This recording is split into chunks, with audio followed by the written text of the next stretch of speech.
Tamil Junior, May 1985. Get ready. 10 seconds. 5 seconds. Start. தலைவர் அவர்களே, உங்கள் அனைவரையும் வரவேற்பதில் மகிழ்ச்சி அடைகிறேன்.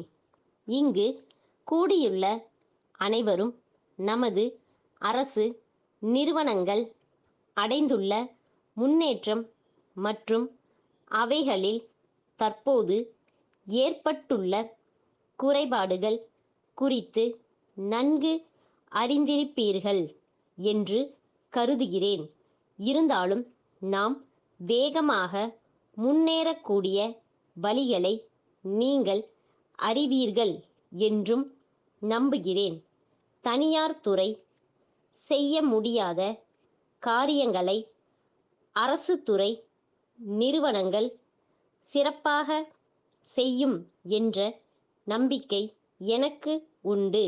ஆகவே அரசு துறை வெறும் தொழில்துறை மட்டுமல்லாமல் மக்களின் நம்பிக்கைக்கு உரிய துறையாகவும் விளங்குகிறது. அண்மை காலமாக சோர்வு அடைந்திருந்த இந்த துறைக்கு ஒரு திருப்பம் ஏற்பட்டுள்ளது. இதன் காரணமாக இத்துறை மேலும் பல முன்னேற்றங்களை அடைவதற்கு நீங்கள் ஒத்துழைப்பு தருவீர்கள் என்று நம்புகிறேன். இதுவரை நீங்கள் ஆற்றி வரும் பணி பாராட்டுக்குரியதாகும். நம் நிறுவனத்தில் உற்பத்தியும் திறமையுமே வெற்றிக்கு வழிகாட்டியாகும். பண லாபம் பெறுவது மட்டுமே குறிக்கோளாக இருக்கக்கூடாது. அதுவும் ஒரு வகையில் முக்கியமானதாக இருந்தாலும் உற்பத்தியான பொருளின் தரம், அவற்றால் ஏற்படும் விளைவு மற்றும் ஒட்டுமொத்தமாக பொது நன்மை போன்றவைகள் மிக முக்கியமானதாகும். எனவே இவைகளை ஒழுங்குபடுத்த தொடர்ச்சியாக முயற்சிகள் மேற்கொள்ளப்பட வேண்டும்.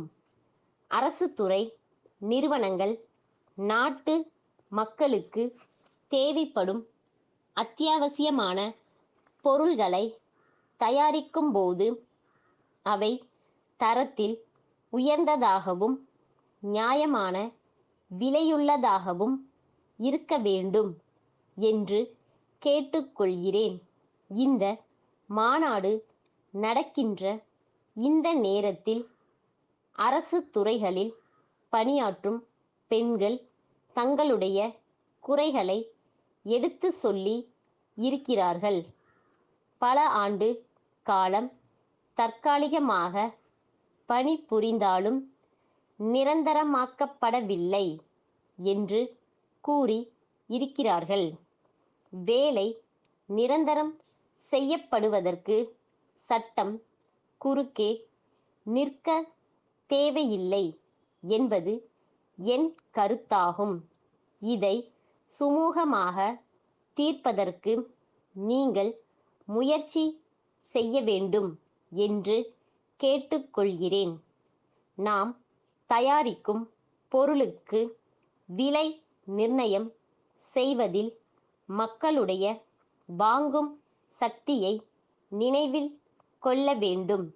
இங்கு விவாதிக்கப்பட்ட கருத்துக்கள் விரைவில் செயல்வடிவம் பெற வேண்டுமென்ற எண்ணத்தை தெரிவித்து தங்கள் மேலான கருத்துக்களை அளித்த உங்கள் அனைவருக்கும் மீண்டும் என் நன்றியை தெரிவித்து விடை பெறுகிறேன்.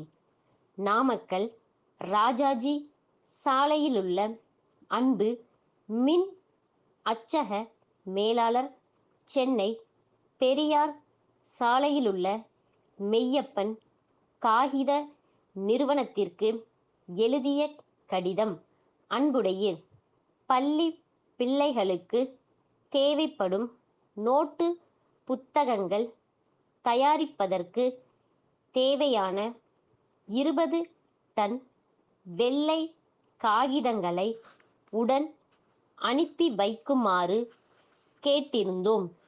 விடுமுறைக்கு பிறகு பள்ளிக்கூடங்கள் திறக்கப்பட்ட பின்னரும் காகிதங்கள் வந்து சேரவில்லை.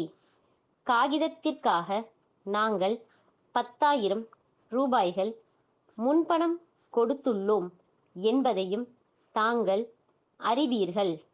பள்ளி குழந்தைகள் நோட்டு புத்தகங்கள் கிடைக்காமல் மிகவும் அவதிப்படுகிறார்கள். நோட்டு புத்தகங்களை அச்சிடும் பணியை எங்கள் அச்சகத்தை தவிர வேறு அச்சகங்கள் ஏற்றுக்கொள்வதில்லை. இக்கடிதம் கண்டவுடன் காகிதம் வந்து சேராவிட்டால் எங்களுக்கு ஏற்படும் நட்டத்தை தாங்கள்தான் ஈடு செய்ய வேண்டும் என்பதை தெரிவித்துக் கொள்கிறோம். தங்கள் அன்புள்ள ஸ்டாப்.